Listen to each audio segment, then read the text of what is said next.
I think I just pulled a muscle or something because I was lifting my 30-pound weights, trying to get to more reps than I've previously been able to do. And that's a lot of weight for me. It may not seem like a lot of weight to some of you that are in this audience, but I'm relatively new to lifting. And I started with 10 pounds. And initially, 10 pounds was pretty difficult for me. And I just worked my way up, and now I'm at 30. And it's still kind of difficult doing 30. I think I'm going to be stuck at this weight for a little bit before I can move up to 35 and to 40. But this isn't a video about weightlifting. It's a video about what I do most of the day, and that is not sit on the computer. Most of the time, I'm AFK. You know, that doesn't mean I'm not necessarily at home hanging out on electronics of various kinds, but it does mean that I'm not on the computer browsing the internet or speaking to people there. And so people often have trouble reaching me because I'll just be AFK and I'm on a dumb phone. Actually, for over a month now, I think like 2 months, I've been on no phone because I managed to break my Nokia phone. And that wasn't great. It wasn't great to break the Nokia phone, but I just haven't had the funds to replace the phone yet. So I'm waiting to get a new dumb phone, and as a result I just haven't had any phone. But when I get a phone, a working phone, it's going to be a dumb phone again. That's neither here nor there. I don't have a way of connecting with people that I know on the internet beyond my desktop computer. Like, even my laptop doesn't have Matrix or anything like that on it. I mostly just use that thing to watch anime or to browse image boards and post on image boards. But for the most part, I'm not really on the internet. I'm just doing my own thing in here. And when I'm not doing that, I'm doing my own thing outside, exploring, and getting exercise. It's really fucking helpful. I gotta say, you know, I've never been someone who uses the internet all day, even though I have a pretty checkered history with neatdom. There's a lot of details out there about that because I've vlogged it, but um, I've always had kind of an on and off relationship with the internet where I can stop using it whenever I want. And I like having these periods of time where I'm really not using it much at all because I can be in my own world with a clear mind. And I know when Sophia was here, I wasn't really using the internet much at all as well. I was rarely at the keyboard, spent most of my time away from the keyboard. And I'm finding the same to be true now since she's been gone. But I feel like I've been getting so much more time to myself, just soaking in my interests, Spanish practice, video games, literature, sometimes just sitting alone with my thoughts, getting introspective, and the weightlifting as well. You know, my personal fitness training. All these things I've been able to really soak in with a clear mind completely by myself. And I had a great phone call with her today as well. That was great fun. You know, she and I played some CS2, but after we were through with that, I just went AFK again. And I gotta say, it's pretty nice.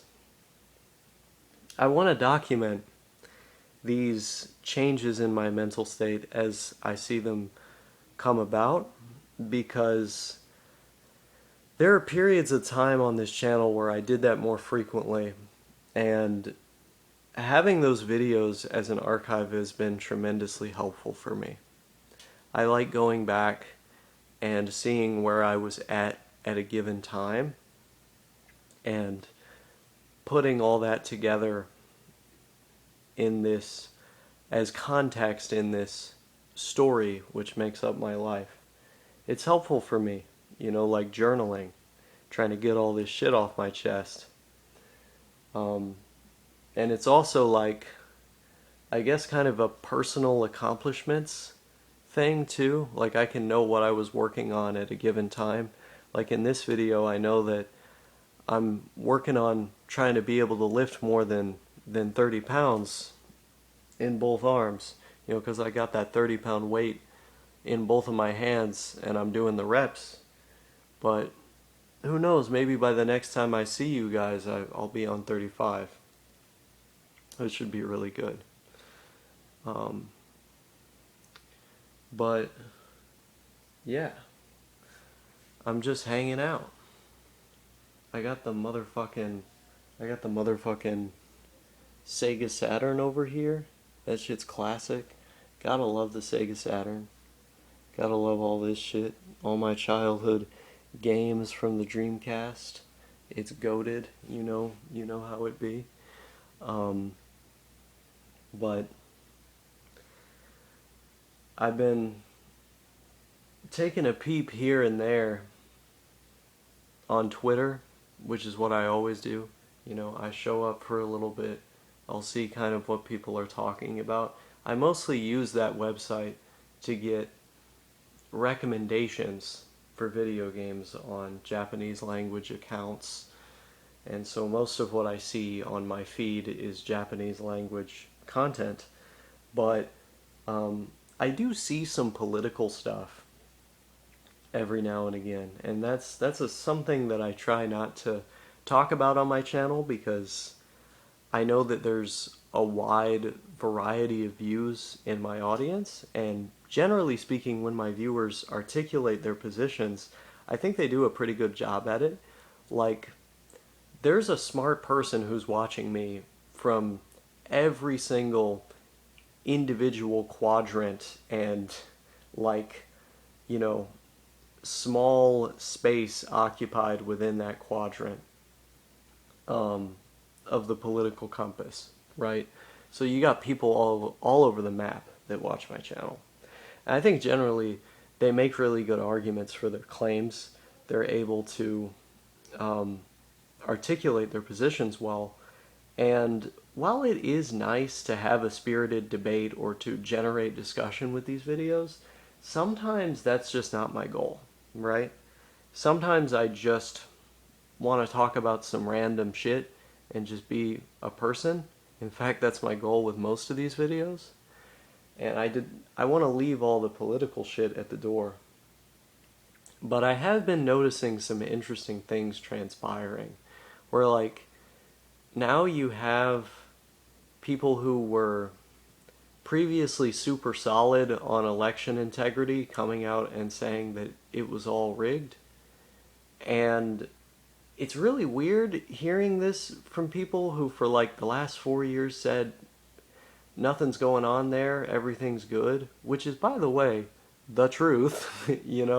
Like, we have the most secure elections in the fucking world, but now you've got all these crazy liberals going out there and saying that that it was rigged against them, that Elon Musk hacked into the machines using Starlink or some convoluted bullshit like that. It's really fucking weird. And I don't catch wind of too much of it because, again, I try not to follow too much of the political stuff these days. I'm primarily interested in history, and I'm interested in politics from the perspective of someone who loves history. And politics as it's ongoing right now is kind of just history in action. Like it's history as it's being written. And if I can understand these events from a historical and socioeconomic perspective, I think there's a lot of interesting conversations to be had there, cool things to think about. But that, like, trending topic type approach to politics, it just feels so inane and nonsensical to me. I look at that shit and it's hard to stomach it, really. It's hard to stomach the flavor of the week approach to talking about this stuff, because I feel like if you're in that, usually you're not being guided by like some principles or some consistent historical analysis that you apply to, each of these situations as they come. Like you're just kind of going off of vibes.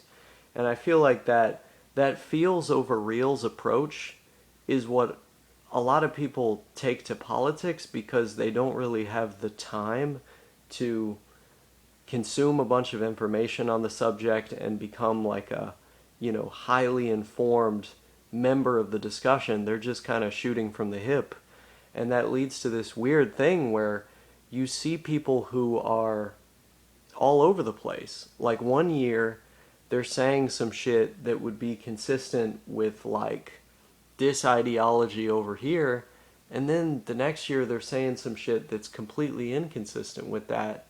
Even just the following week, they're saying that. Or they're voting for a guy who, or a woman who doesn't really represent any of the things that they talk about being in favor of. And who has actually stated opposition to those things in a direct way. It's super interesting to me, like, the way that people approach these conversations and their vote individually. I personally try to be respectful towards where these different folks are coming from, but I also try to be informed. And I think there's this weird situation now where we have more information than ever before, but people are using that brilliant tool, which is the internet, to make themselves dumber. They're getting in these algorithms, these wormholes on YouTube or Twitter or what have you, TikTok especially, that presents to them all these mindless conspiracy theories that happen to coincide with whatever their like ideological, camp or predispositions are. Like in the case of liberals right now, the stolen election stuff that they're buying into, they're getting super served that by the algorithm, and it makes the world look like very different from what it actually is, because now they just think everybody agrees with them that this shit was totally stolen. And it's like, it wasn't stolen. It was legit. The guy that you didn't like won. I don't like him either. I'm definitely no fan of Trump, because of his policy ideas and because of his record. But does that mean I'm going to get on camera and cry about it? No. It's just 4 more years of some stuff that I don't like. I can live through that. The sky's not fucking falling, man. There were just some people who disagreed with you. The guys who did agree with you, like 10 million of them, didn't show up this time. They were there last time, they didn't show up this time. So, you don't want to be a sore loser. But that's what I'm seeing a lot of right now. I'm seeing this really like disinformation, misinformation filled like sore loserness coming from the left side. And I mean, it's the same shit that happened on the right side last time around. I'd say, maybe to more people, like more people ended up getting absorbed in that craziness. But it's still early on. Like maybe even more people are gonna get absorbed into it on the left side this time. Who fucking knows, dude? I don't like it though. I really don't. But I think it's a product of how people use the modern internet, where they use just a couple sites, Twitter, Facebook, YouTube, Instagram, and they don't venture beyond that. They don't even check Wikipedia, on some Wikipedia scholar type shit. They don't do that, you know? they they just use these couple websites, and when the algorithm serves them this partisan content that they agree with or that's meant to make them really mad, they develop these really like unrealistic perceptions of the world, and they don't use this incredible tool to like go on ResearchGate, go on Sci-Hub, check Google Scholar, check Wikipedia, whatever you got to do, go to LibGen. Maybe I shouldn't say LibGen on YouTube because YouTube doesn't like that website. Don't go on LibGen. Find a way to access a library at the genesis of time. I don't know, man. You know what I'm trying to say. But yeah, like fucking just search the internet. You got textbooks on top of textbooks that used to be paywalled. You got YouTube. I mean, shit. You like using YouTube. You don't even have to get off of YouTube. You could just watch lectures all day on YouTube if you want to. There's nothing stopping you from doing that. But people don't. It's like, for whatever reason, they want to remain in these little bubbles where they can be ignorant, where they can feel like everything they believe about the world is 100% true. And to me, that's a really boring and kind of sad way to live. Like, I want to go online to have my preconceptions challenged, to watch or read some shit that really gets me thinking about what's going on. That's why I like reading about stuff like supply side economics, which I totally don't agree with. I think all the Austrian school shit is bullshit, but I want to know about what they think so that I can make better arguments that refute that shit. And I know a lot of people don't necessarily have the time to do this kind of research or to engage with ideas at that level, but you don't necessarily have to. Like, again, you can just throw on some educational YouTube videos and have your earbuds in at work or whatever and just absorb that shit. There's going to be some facts, there's going to be some statistics, audiobooks in the car while you're on your commute, whatever. And you can get more information about this stuff. You don't have to be out there saying the election was rigged or whatever. But a lot of people don't understand the freedom that they have. They don't understand how much they can actually do with their time if they choose to harness their time for all it's worth and get as much out of it as they can. Like, if you sleep 8 hours a night, you got a lot of time to be awake. Obviously take out the time it takes to eat meals or whatever, but you got a lot of time to be awake. And you can multitask. You don't have to multitask a lot of that time. You can learn some shit.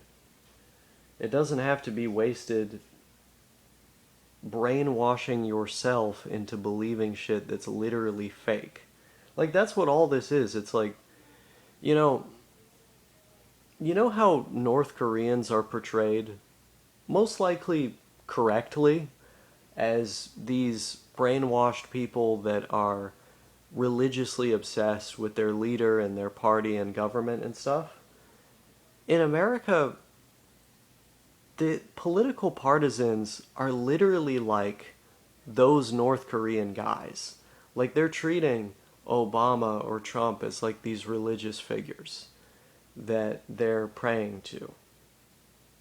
And it's just not real. You know, it's all personality cults, and I can't get down with this system, you know, the way that these that these media narratives are marketed and shoved down people's throats by the algorithm or on television on partisan news networks like MSNBC or Fox News. I mean, they had their own stolen election theory on MSNBC back in 2016. They said it was Russia hacking the machines, which was completely insane.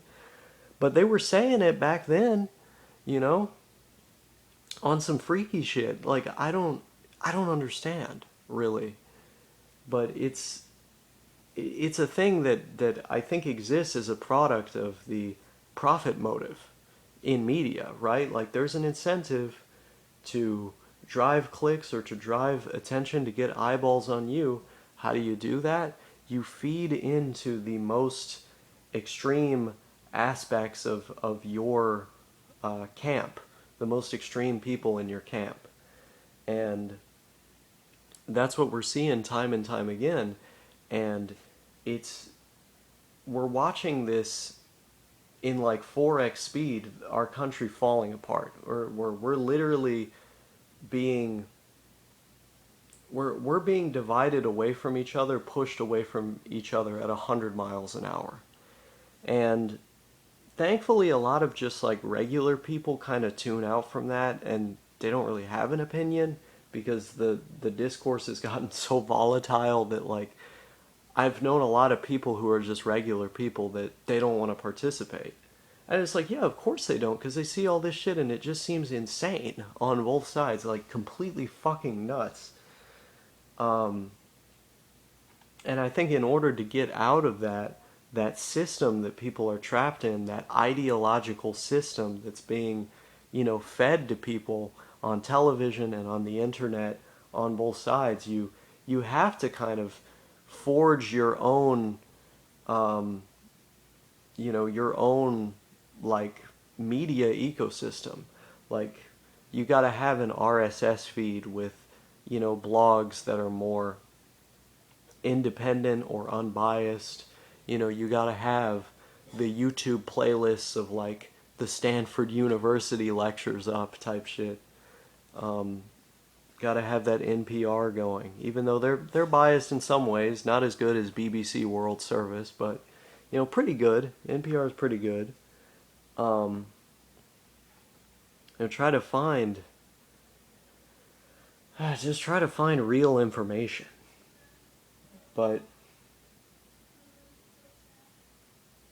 frankly, I don't know who this is necessarily going to help. Me just saying this, because I'm just some random guy. And this is the pessimistic me talking, but I get the feeling that a lot of the people who are in this shit, it's like they're in too deep. You know, you can't necessarily yank them out of it just by saying some shit. But man, I wish it worked like that, because I'm sick and tired of seeing it.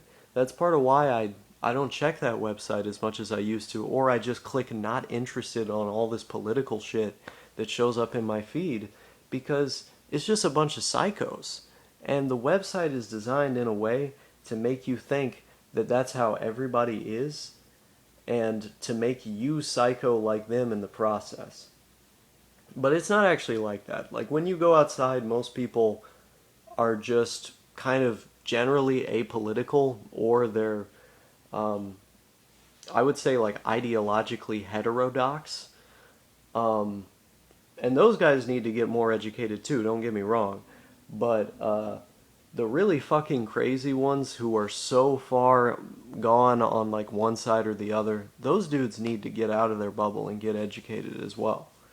It's like, just try to, you know, read some shit without deliberately looking up information that agrees with a conclusion that you've already came to. That's working backwards from your conclusion, you know? You don't do science like that. Lol bro. This was supposed to be a video about weightlifting. It ended up being a video about hate lifting. I'm lifting you out of the hate industrial complex in real time with my words. At least I hope so.